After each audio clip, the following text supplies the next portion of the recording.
Campanica, che è in provincia di Bergamo, e siamo venuti qui per scoprire questa tradizione particolarissima delle campane. E adesso entriamo nel luogo della musica di questa celebrazione di oggi.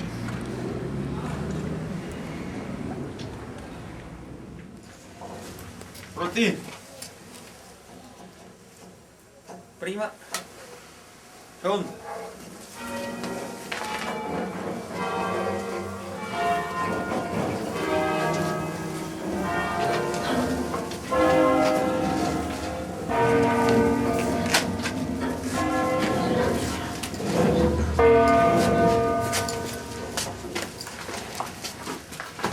Pronti? Prima.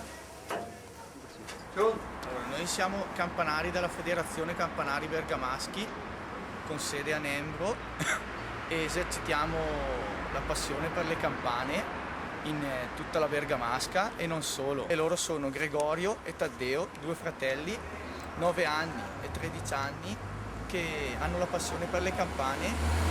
I ragazzini e i bambini salivano sul campanile e guardavano il campanaro come suonava, e da lì apprendevano e provavano a suonare a sé. Invece adesso non è più così, adesso bisogna fare delle scuole per l'insegnamento del suono delle campanine e apprendono molto meglio, più professionali, e prendono passione.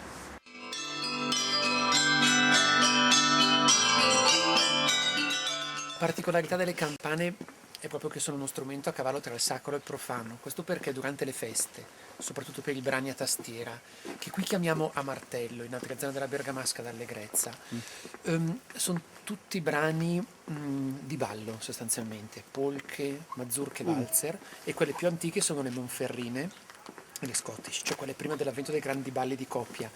Ma i parroci hanno sempre accettato questo, tranne quando succedeva che suonavano bandiera rossa.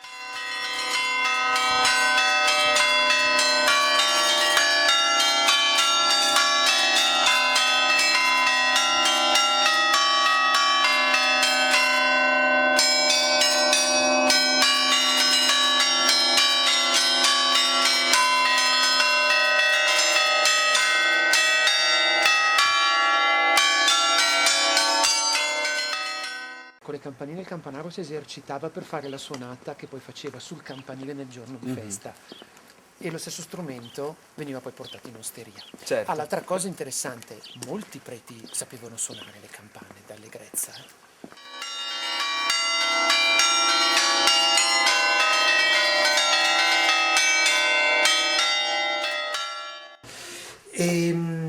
L'altra cosa che volevo dire è questa, ecco, era fatto con l'arte interessante era il fatto che fosse fatto completamente a orecchio da musicisti che, come in tutta la musica tradizionale, facevano tutto completamente a memoria e che generalmente intonavano le campanine in base alla tonalità del campanile del paese in cui abitavano.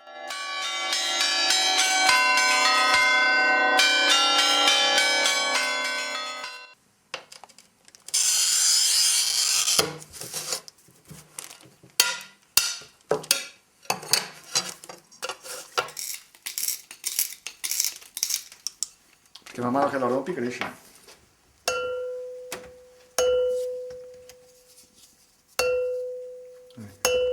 Già di 30 centi è cresciuto.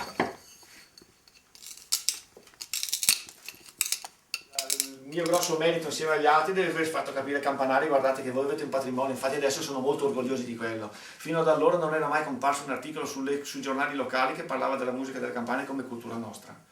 La prima cosa che ho fatto io, se vai a vedere nel sito, è di far capire, insistere perché si andasse nelle biblioteche, e pian piano hanno preso coscienza e hanno cominciato a tirare fuori i loro registratori, a imparare, e non mi interessa se fanno cose nuove, l'importante è che loro siano convinti di quello che fanno. Sai qual è il problema? Il problema è che tu qua studi le musiche per campane e puoi fare però uno strumento anche più lungo e portarlo in giro per suonare altre cose. Una volta era normale suonare nelle osterie, e allora lì tiri fuori l'abilità, perché questa è una musica per campane